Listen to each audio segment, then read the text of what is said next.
What is the cheapest way to own a relatively modern Apple Watch? You see, there's more than just the initial price you pay for your watch. When you say you buy your watch for $400, keep it for 3 years and then sell it for $150, for example, your total cost, the cost of ownership of your Apple Watch over the 3 years was $250. And that is the whole idea of this video. We look at how Apple Watches typically depreciate and find out when's the best time to buy and sell your watch in order for you to, get the best bang for your buck. When we look at the average depreciation curve here, we immediately see that the Apple Watch loses a ton in the first 2 years before the curve flattens out quite nicely. This is in contrast to iPhone depreciation, which yes, is also strongest at the beginning, of course, but keeps on going in a more linear way. If you're interested in that video, click the link up here. But in case of the Apple Watch, that curve shape already hints that it is probably a great strategy to look at 2-year-old watches, right? But more on that in a second. So how did I come up with the data for this depreciation curve? In essence, I spent a few hours looking through various eBay listings and Craigslist offerings in order to figure out how the watch is depreciated compared to their MSRP, right? Is that 100% accurate? No, but does it give a rough idea how prices develop? Absolutely.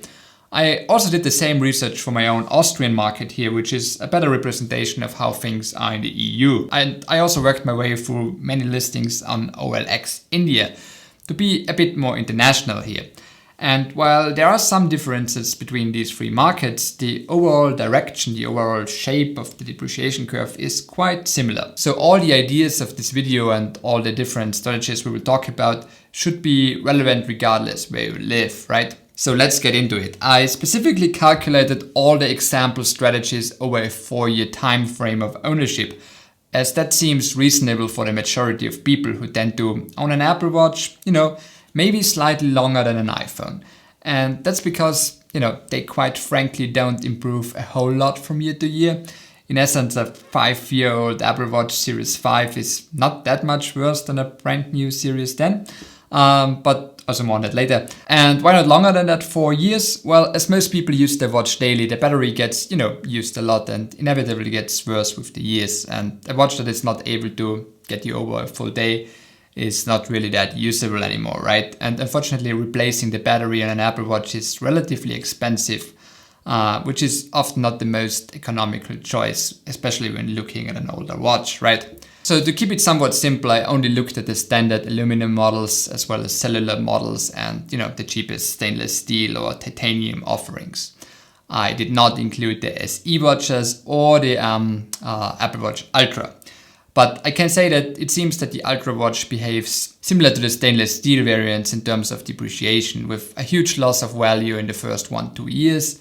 And the SE variants enjoy a flatter depreciation curve, as you see here. But back to our first strategy example, which is buying the new Apple Watch every single year. And that is, surprise, surprise, the most expensive way to go. It is obviously much cheaper to buy the watch new and, keep it for a couple of years before selling. And that's what I reckon most people do and most people think is the cheapest way. But when we remember the big depreciation that happens in the first 1 to 2 years, it might be cheaper to do something like, buying a 1-year-old watch, keep it for 2 years, then sell and, repeat the same process again and again. With around $200 cost of ownership over 4 years compared to nearly $300 with the buy one strategy, that is a good improvement in my opinion. But it seems to get even better when buying a 2-year-old watch yearly or every other year. Now, when we look at Europe, as I said, the data here is from Austria and India, we recognize the same general patterns. But surprisingly here, the 2-year-old area is even cheaper cost of ownership wise than in the US. I double checked and triple checked because I quite frankly couldn't believe it myself. But I think in part it has to do with pretty high inflation rates that drove up used prices here in Europe. And also you shouldn't forget that these are all ideal scenarios, so it doesn't account for you physically, damaging your watch and thus getting less money for it when it comes to selling, or, your watch just simply breaking. And B, everything is based on past developments and behavior. So for example, if the next Apple Watch somehow manages to instantly make you 10 years younger and way more attractive, that will affect the used prices of the previous models. You get what I mean, right? Nevertheless, I do think that we can agree that looking at 1 or 2-year-old watches is certainly the way to go. So what can we learn from that? Here are a few rules of thumb. Apple Watches depreciate most in the first 1 to 2 years. That is even more pronounced and more true when looking at the more expensive models like the stainless steel variants or the new Ultra models. After this period, the curve flattens out and watches lose very little from year to year. So if you can, get a 1-year-old or even better 2-year-old watch. And if you really want to maximize the bang for your buck, sell the watch before it becomes worthless or its battery becomes too weak. And get another used watch. Another reason why used watches are the way to go are the features. You can look up all the differences of the various models on Apple's comparison site, and you will notice that from the 5 onwards, which came out back in 2019, not a whole lot changed, right? As for myself, I bought my Apple Watch Series 6 here 3 years ago in October 2021 for 470 euros as an Amazon resale deal. If you don't want to buy privately and want to have the ability to return the watch if something is off, sites like Backmarket or Amazon resale offers might be the best way to look for. For that reason, I have a few links to Series 8 and Series 9 watches in the description below. Mind that those are affiliate links and I may earn a small commission if you decide to do purchase via these links, right? Anyway, I plan to sell the watch in the near future and get myself a standard used Series 8 because while the beautiful stainless steel here did act as a gateway drug to watches, so to speak, I since began to, enjoy more traditional mechanical watches during the day. My wallet doesn't enjoy that at all though.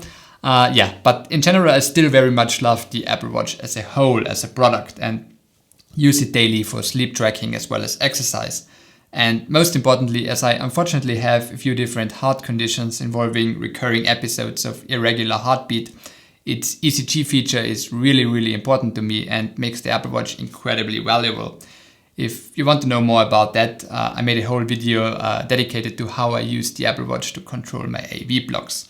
I even was wearing the same t-shirt. This seems to be my Apple Watch t-shirt. But keep in mind that this was, I think, my second video, so it's a little bit rough around the edges. Anyway, thank you so much for watching and I hope you found it somewhat helpful. If so, please give it a like and consider subscribing. Cheers and have a wonderful day.